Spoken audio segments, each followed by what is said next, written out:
Hi guys, good morning. Welcome back sa YouTube channel namin ni Papa Bits. Ayan po guys, for today's video. Punta muna tayo ng center. Magpapacheck up lang po ako dahil masakit yung likod kagabi. Halos hindi po ako nakatulog sa sakit. Kahit nagpa-plus pa ako kay Chrislyn ng Epicacent, ayaw po ang sakit ng likod ko. Tas yun, hindi ako nakatulog ng maigi. Magpapasama po tayo kay Papa Bits at saka nandiyan pa man si Christian, nagising na si Sia. Siya na lang po yung magpapakain, nagluluto pa ng ulam. And then si Chrislyn is pumasok na. Hinatid nila kanina. Kuan na po yung oras, alas 9. Maga pa po tayong gumising dahil yun, nag-asikaso po tayo kay Chrislyn dahil sila tulog pa. Tapos sila na po yung naghatid kay Chrislyn ni Christian dahil bumili po sila ng bigas dahil naubos na po yung bigas na binili natin nung Pasko. Umabot lang po hanggang ngayong New Year. Yan, punta muna kami ng center. Kasi parang hindi ko na kayang tisin yung sakit ng likod ko. Pero sumasakit lang naman po siya kung oras na ng pagtulog. Ngayong araw, pag nagkikilos tayo, nawawala naman po yung sakit. Paggabi talaga, masakit yung likod ko. Hanggang baywang, balakang, at saka dito sa may likod ka talaga. Yan, punta muna kami guys. Mainit na po yung umaga namin. Mainit na mainit.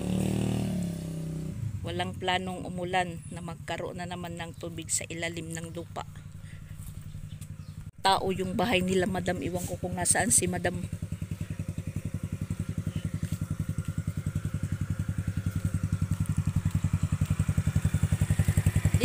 Dito po tayo nangunguha ng kalamansi. Matanda na kalamansi pero marami pa rin bunga. Walang check up sa Katmon kasi wala daw yung doktor. Kaya ayan, bumalik kami tapos ito, dumaan po tayo sa eskwelahan ni Chrislyn dahil hatiran po natin ng ulam, manok. Dahil walang ulam yun. At saka magdidiretso po kami ni Papa Bits doon sa Damog, sa hospital. Doon po tayo magpapacheck up. Tahimik yung labas ng eskwelahan. Klase na talaga sila. Pero si Sia at saka si Sansan sa Lunes pa. January 8. Maraming nagpapacheck up.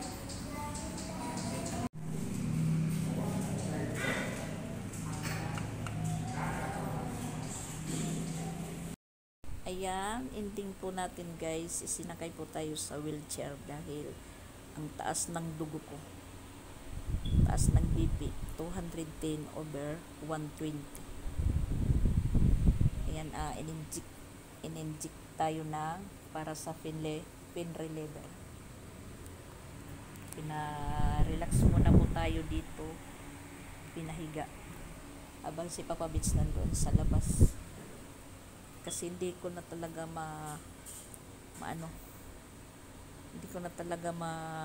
yung sakit kagabi. Hindi po ako nakatulog. Masakit po yung likod ko. Tinatanong nila po ako kung meron po akong maintenance. Sabi ko wala. Tapos dito po tayo sa emergency room. Dalawa po kami. Yung isa nandyan. Magpapa-check up lang po tayo at mukhang ma-admit pa pero hindi po ako magpapa-admit, magpapa-outpatient lang po ako. Binipi tayo ulit, medyo bumaba na yung dugo natin. Tapos ayun, lutusan po si Papa Bits na bumili muna ng medisina at saka yung in-inject sa akin pinapapalitan. Tapos yun, siguro pwede na po akong umuwi. Wala naman po akong ibang nararamdaman kundi yung sakit na likod ko. Ngayon medyo nawala na po siya nang tinurukan po tayo ng uh, pain reliever. Kaya ayun si Papa Vince pinabili muna.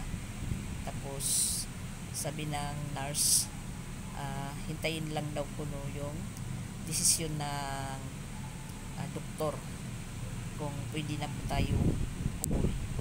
Bali pinarelax muna tayo dito, pinahiga kasi kanina pagdating po namin nagbibiin po tayo, 200 sobra talaga yung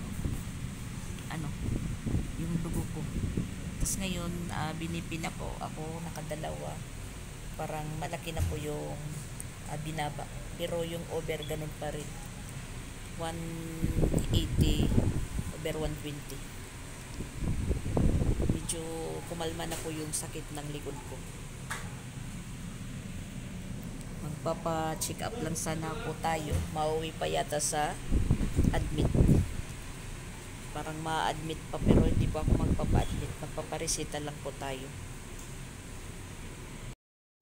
Alas 12 na po yung oras. Hindi pa po kami ni Papa Vince nakapag-almusal.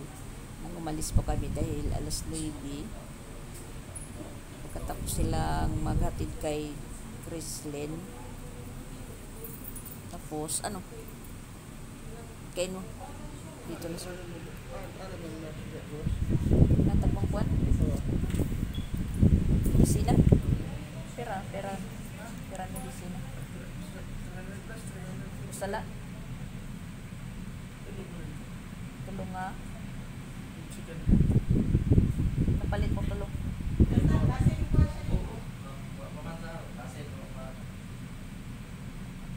Pan-inject lang yapon.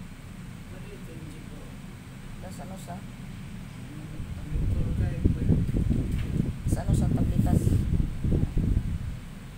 Makaiinom pa yun sa akin. Yung binili ni Papa Vince. Maghihintay-hintay po kami kung ano yung desisyon. Pero hindi talaga ako magpapa-admit.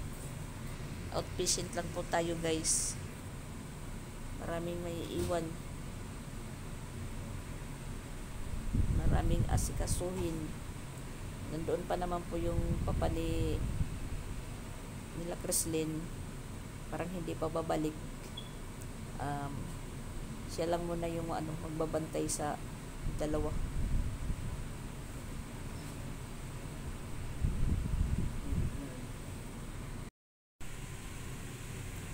Ayan, meron po tayong medisina po sa ilalim ng dila natin. Pinapatunaw. Tsaka pinabalik si Papa Vince doon sa pharmacy dahil nagsobra po yung ibinigay po na na pain reliever. Isa lang po yung nakalista doon. Binigyan po si Papa Vince ng dalawa. Pinabalik yung isa. Dito po tayo sa sa Hospital Damog. Nung pinagdalhan po kay Jing noon, nung sumakit po yung tiyan niya. Dito po tayo ngayon.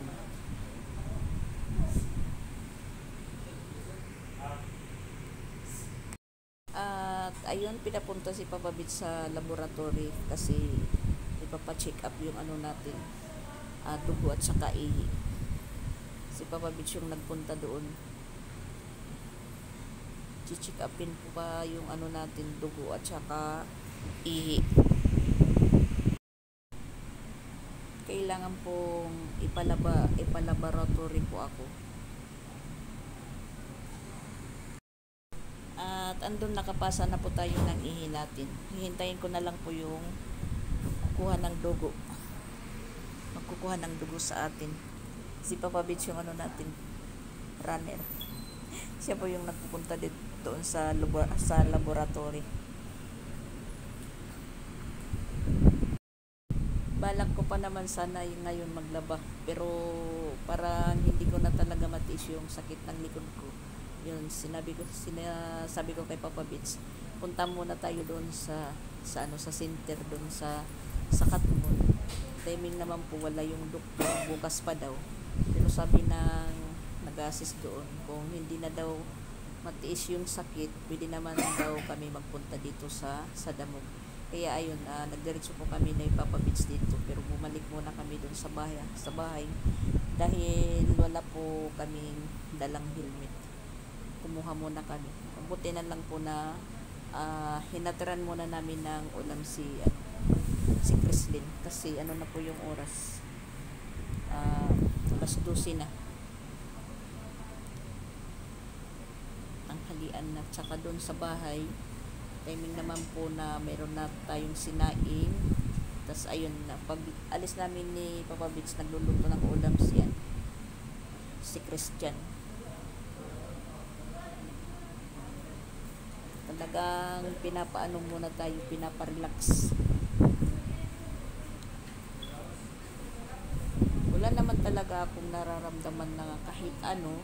Basta yun lang, hindi tayo nakatulog ng maigi. Kung ano-ano na lang po yung pumapasok sa isip natin. Tapos yun, yung pinakikiramdaman ko lang po yung likod natin. Hindi ko talaga na maano na. Pag oras ng pagtulog, yung likod ko masakit talaga. Hindi lang po ako nag-iimik. Tapos kagabi hindi ko na matiis na habang sila Papa Bits nanonood ng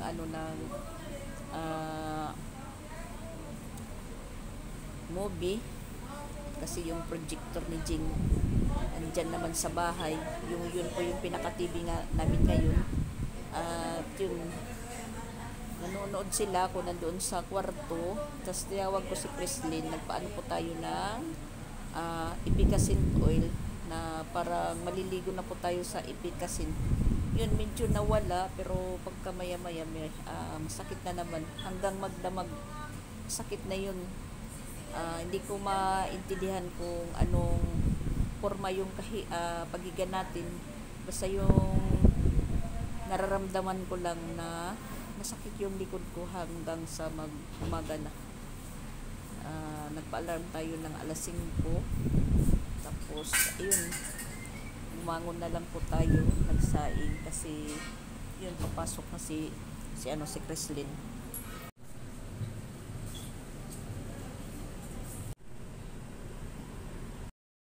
Natatapos lang natin kunan ng dugo.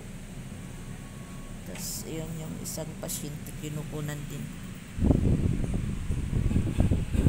Nagpapawisan tayo guys, kahit malakas yung ng electric fan, hangin. Katatapos lang po ako nilang ECG. Tapos kinuhaan na din po ako ng dugo. Yung ihi nandun na po sa laboratory. So bali, hinihintay na lang po yung resulta at kung ano yung sasabihin ng doktor. Dito na to po tayo guys sa bahay. Nakalabas na po tayo ng hospital. Ayan, maraming prosesong ginawa sa akin doon sa loob. Kinuhaan po tayo ng dugo, ininjikan po tayo ng pain reliever. Tapos inijiki po tayo. Ang huli is in-x-ray. In-x-ray po yung likod natin. Kasi yun nga, purpose ko magpa-check up lang. Kanina mga alas 9. Dapat alas 8 pa pupunta kami. Target lang namin dito sa center. Timing naman po na walang doktor. Pinagsabihan kami doon na punta na lang kayo sa Damog. Kasi yung doktor dito bukas pa daw dadating dahil meron siyang appointment sa GSIS ba yun. Tapos yun, gusto ko talaga na magpa-check up dahil hindi ko na po matiis yung sakit ng likod ko. Lalo na yung naanohan po tayo ng init ng araw, parang kumikirot. Tapos hindi talaga ako nakatulog kagabi. Kasi yung inaano ko na lang, pinakikiramdaman yung likod ko. Hindi na talaga umaano sa Epicacin. Umipik to yung Epicacin. Nagpaano tayo kay Chrislyn. Yun nga, sabi ko kay Papa Bits, magpapacheck up ako.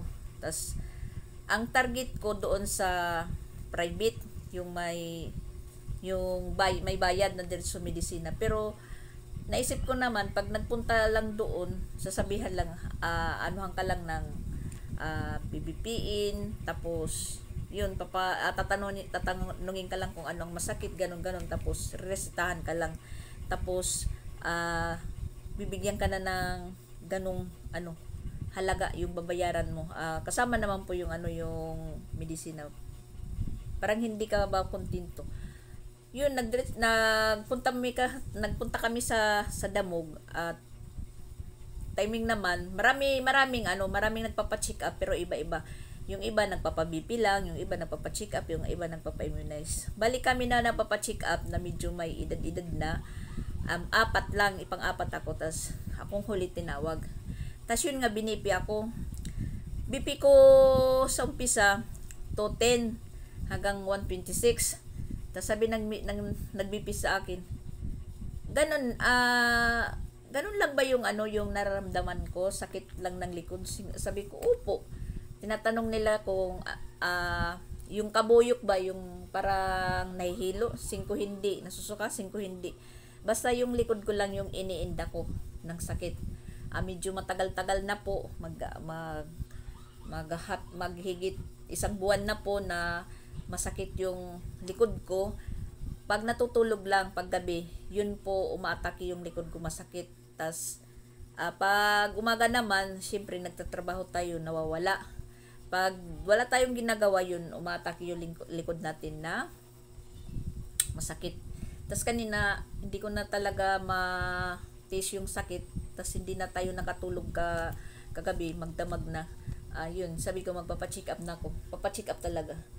Yun nga, mataas yung dugo ko. Tas pagkatapos ng BP, ikinarga agad ako sa sa wheelchair. Papunta na doon sa emergency. Pinunta talaga ako sa emergency, pinahiga, relax. Tas yun, marami na lumalapit sa akin.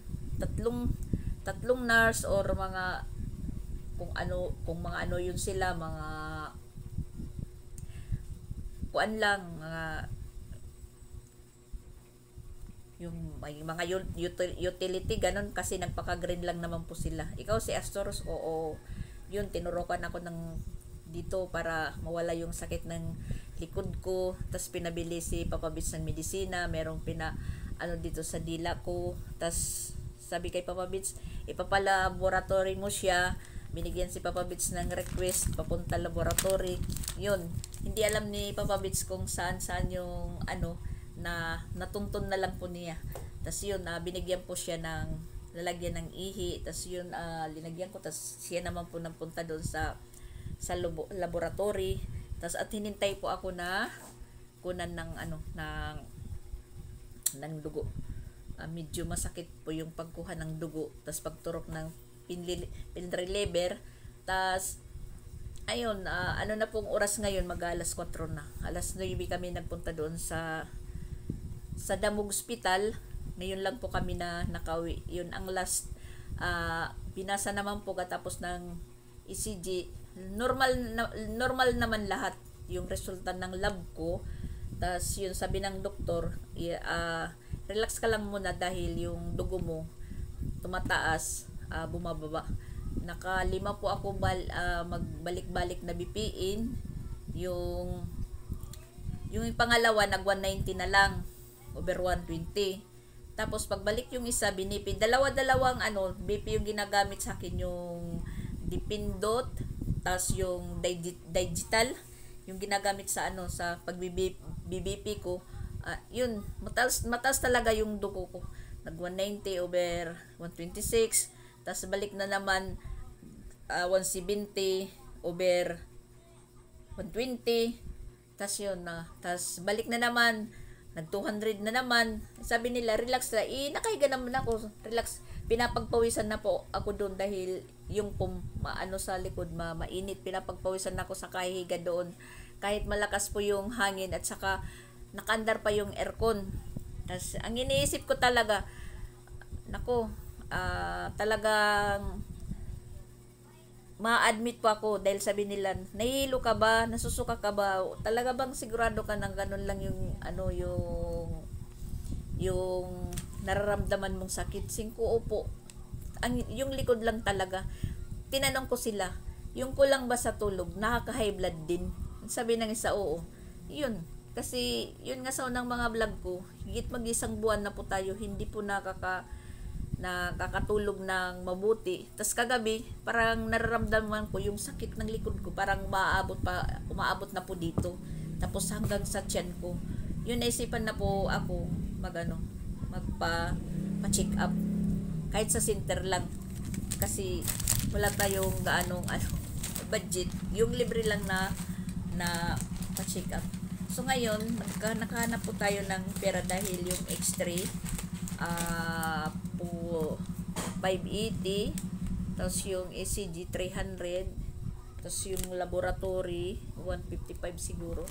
Tapos ayan, renisitahan po tayo, tatlong klaseng resita,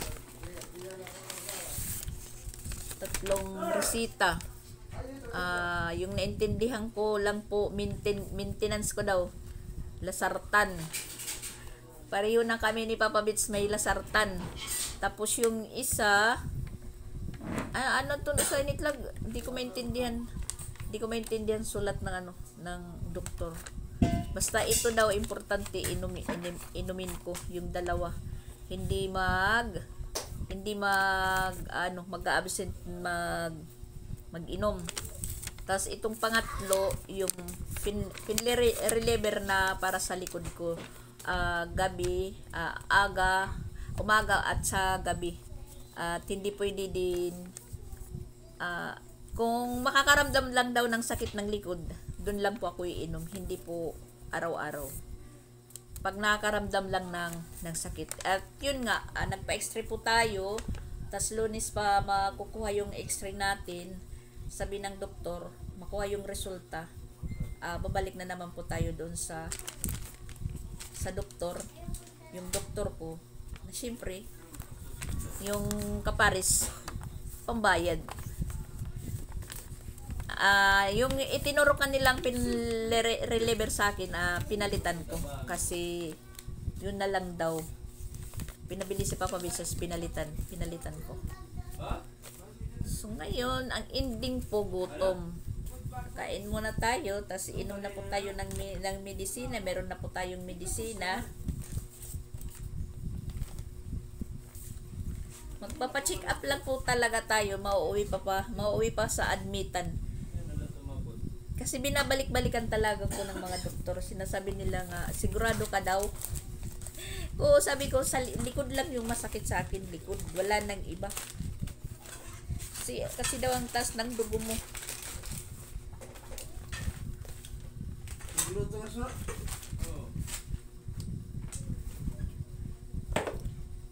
Talagang ang init-init. Talagang maano po dito sa natin mata, kasi yung antok. Talong. Talong?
yung mga inipit-ipit natin guys na ilabas. Yun, nagkaroon po tayo ng ng obligasyon ngayon sa sarili natin. Meron na po tayong maintenance na yun nga, magpapacheck up lang po tayo. Pero mabuti na yun na nakapagpa-check up tayo dahil nalaman natin kung ano ang dapat natin gawin. At saka yun nga, sabi ng doktor, kailangan natin ng pahinga. Mahabang pahinga muna.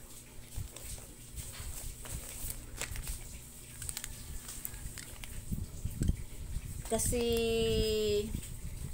umaano na ito siguro 15 years na ganito tayo, may mga alaga na mga bata, tapos wala naman po tayo doon sa mga alaga natin. Meron na naman po tayong mga alagain. Parang continuous po yung natin, mga routine sa buhay.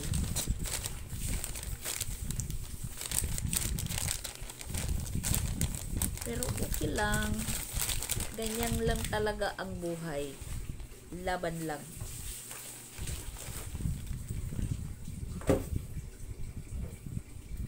Yun, medyo wala na tayong nararamdaman na sakit ng likod. Siguro makakatulog na po tayo mamaya ng mahimbing. At saka hindi pa naman po babalik si Christian. Siya lang muna ang bahala sa sa dalawang bata. Hindi naman ibig sabihin na siya ngayong bali alalay lang muna. Lahat sila nagsabi sa akin na pahuway, magpahinga muna. Papahinga muna nila ako, pinapagpahinga. Pero hindi naman po tayo sanay sa nagpapahinga. Gusto naman po natin na meron tayong ginagawa. Hindi po tayo sanay sa pahingahan. Kaya ayun, sabi ng doktor na din nila, parang sobra daw sa trabaho. Parang umismile lang po ako. Parang hinuhoroscope nila ako kanina. Natatawa lang po ako sa mga nila, sinasabi, interview. Tapos parang nahuhulaan nila. Hindi na lang po ako nagdugtong sa mga tanong nila. Sabi ko na lang po opo, hindi, opo, hindi, parang ganon. Minom na po tayo ng gamot natin. Ayan, nakaramdam po tayo ng antok. Mag-relax lang muna tayo.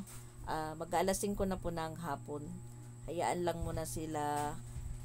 ko lang muna sila yung kumilos ngayon sa kusina. At andun na bumibili ng ulam si Papa Bitsa saka si Christian. Sila muna yung magluluto. Try natin mag-relax or makatulog po tayo ngayon.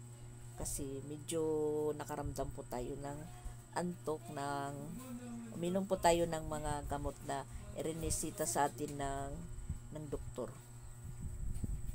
At nandito na si Chrislyn, yung taga haplas ko. Kagabi pinaano ko talaga yung likod ko sa kanya. Pinadiin-diinan, halos na sumakay na po siya sa likod ko. Masarap yung pakiramdam na sumasakay si Chrislyn sa natin, likod. Yun nga lang, hindi na pinapansin yung anghang ng Epicacint oil. Yan, unang pasok ni Chrislyn ngayon, January. Kagad sila nag-quiz. 10/10 ka? Dahil hindi ako pumasok noon, ngayon pumasok na ako. Kahapon, di ka pumasok.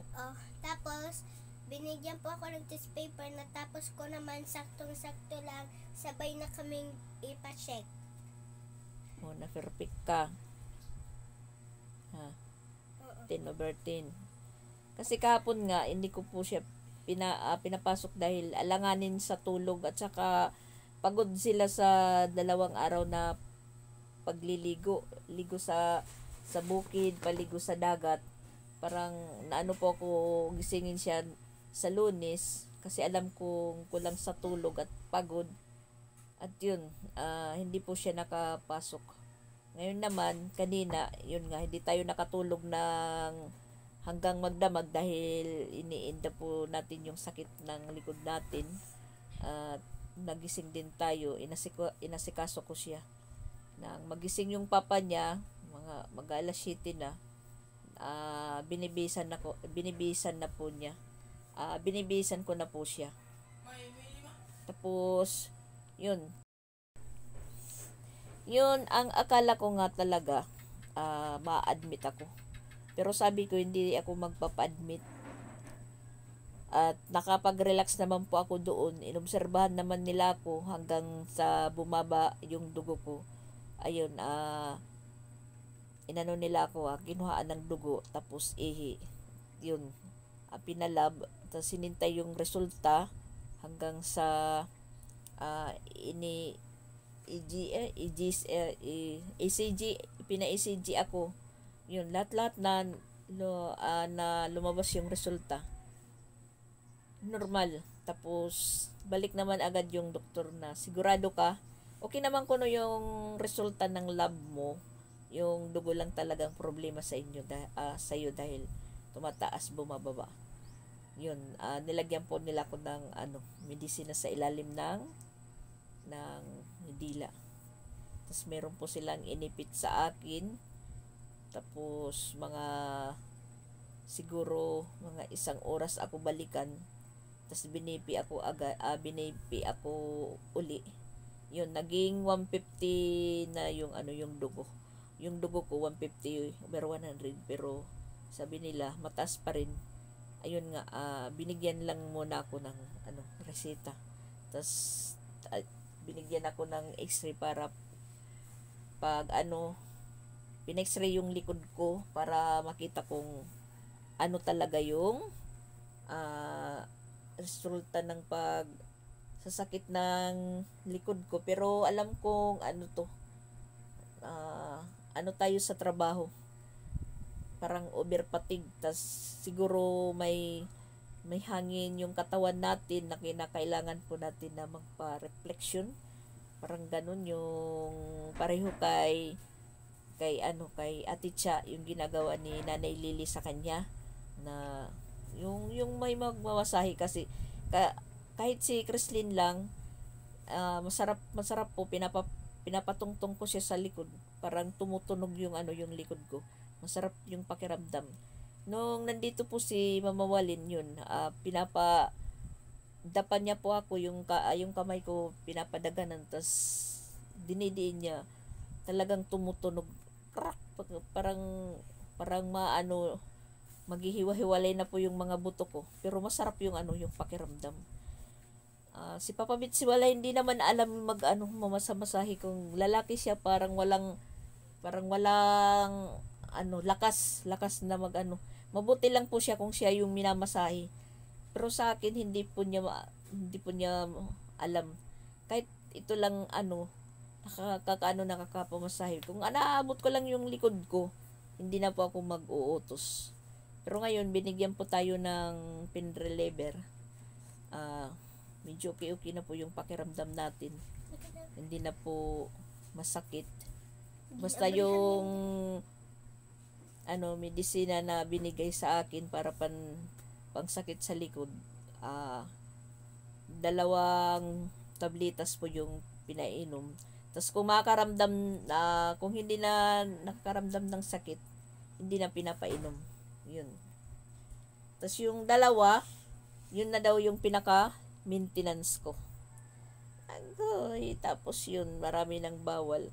Tapos, nasasabi ko naman po, wala naman po talaga akong kinakain na kahit ano. Yun lang, kargado talaga tayo sa kape. Kahit minsan,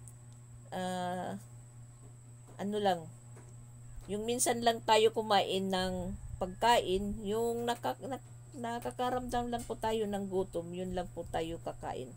Pero kung hindi, yun, inom lang ng tubig, magkakape. Yun lang po yung habit ko, magkape ng magkape. Yun pinagbawal po sa akin, yung kape. Tapos yung kumain daw ng balat ng manok. Na yun po naman yung paborito ko, balat ng manok. Lalo na pag bagong hain, mainit pa. Crispy, masarap kainin. Ako naman po, kung nandito, kung si Papa Vic natutulog doon sa labas, na pumunta lang ako kay Kuya, sinabi niya na banyusin ko po yung ulo niya, sinarapan siya. Ano daw, inutusan siya ni Papa Beach na masahiin yung noo ni Papa Beach. Nasarapan daw siya.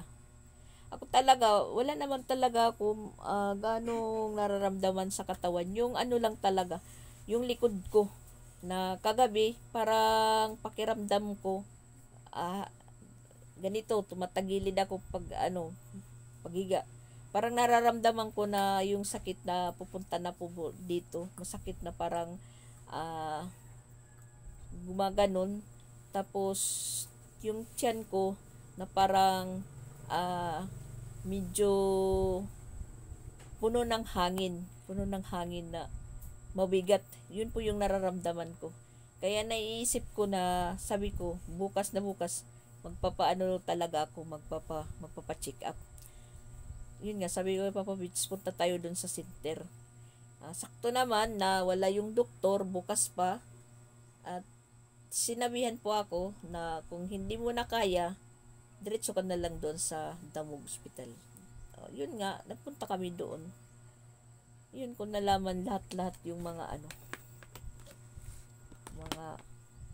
problema ko sa katawan. Isiya ba, Doc? Sabi naman po ni Mama Walin nang malaman na magpa-check up ako, ba't hindi ko daw sinama si Siya, hindi naman pwedeng isama ko noon si Siya dahil malayo tas mainit. Kung nasama ko si Siya, magkakahiwalay po kami. Kasi hindi pwede doon ang bata sa emergency. Iba lang naman po yung bata, iba lang naman yung para sa matanda. Kasi doon ako sa OPD.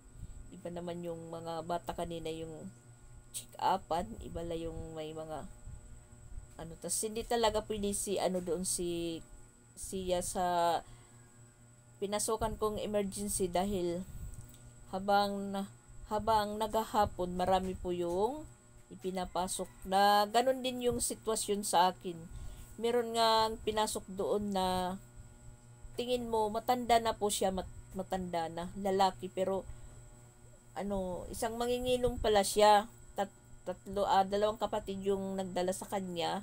Tas yun, hindi po nabubukan na yung bibig kasi dahil daw nung mag New Year, inom ng inom, walang kain, inom lang ng inom na hanggang nung pizza dos daw, hindi na po siya kumain, tas hindi na makainom ng tubig dahil yung bibig niya sumarado, hindi na po nabubuka. Nakakausap mo siya, sinyas na lang. Tapos yung gumaganon po siya kasi yung niya, yung tiyan daw, sabi ng kapatid, masakit daw. Mula nung pizza dos na nga 3 araw hindi na po siya kumain. Parang na-dehydrate na po siya dahil yung nilagay sa kanya na dextrose. Hindi lang nagtagal, kunti na lang yung yung laman ng dextrose. Tapos yun, medyo na na po yung bibig niya. Tapos ayun, pinalaboratory din po siya, kinuha ng dugo, tapos ihi. Tas pareho yung sitwasyon namin. Binipi siya, mas mataas pa nga yung yung dugo ko kaysa sa lalaki na yun. Pero tingnan ko, parang matanda na po siya. 55 pa lang siya ngayong January 10. Sa January 10 mag-55 na po siya, samantala ko mag-55 ngayong Marso, parang Abril. Matanda lang po siya sa akin ng buwan, pero yung itsura niya, parang ano na, senior citizen. Pag yung tao talaga manginginom yun, tumatanda kagad. Sabi ko nga kay Papa Bits, tingnan mo siya.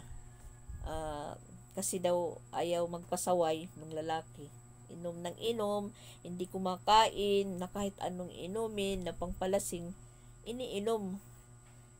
Yung resulta, ganyan. Ganyan So, sino ang nagsasuffer ngayon? Yung dalawa niyang kapatid. Malayo pa naman yung sa kanila. Paano kung wala? Katulad ko, ay magpapacheck up lang po ako sa libre. Yun. Nakaano ka tayo ng pera, nakahanap. Kaya yung mga inipit-ipit ko diyan na na ilabas. Kasi may bayad ang laboratory, X-ray, ECG, yung medisina. Wala, mahirap talaga ang magkasakit kung wala kang pera na pwede mong madukot. Ako talaga, naisip ko talaga na magpapacheck up ako na parang may nagtutulak na sa katawan ko, sa isip ko na magpa-check up ka dahil yun nga, pag sabi ng babae doon na wala yung doktor, yung pinuntahan namin una ni Papa Bits, wala si doktor dito, bukas pa. Parang sabi ko, sige, bukas na lang. Isip ko, pero sabi ng babae, kung hindi mo talaga na matiis yung sakit mo, magdiretso ka na lang doon sa sa hospital, sa OPD, doon ka magpa-check up. Kaya ayun, parang may nagtutulak talaga sa akin na magpa-check up kasi iba na talaga yung kiramdam ng sakit ng likod ko na parang mabigat na po na hindi na nawawala. Pero pag meron po akong trinatrabaho, yun, nawawala. Pag tumitigil na pa ako, bumabalik naman na parang gumaganon. Parang may naglalakad sa likod ko na masakit. Yun po yung nararamdaman ko.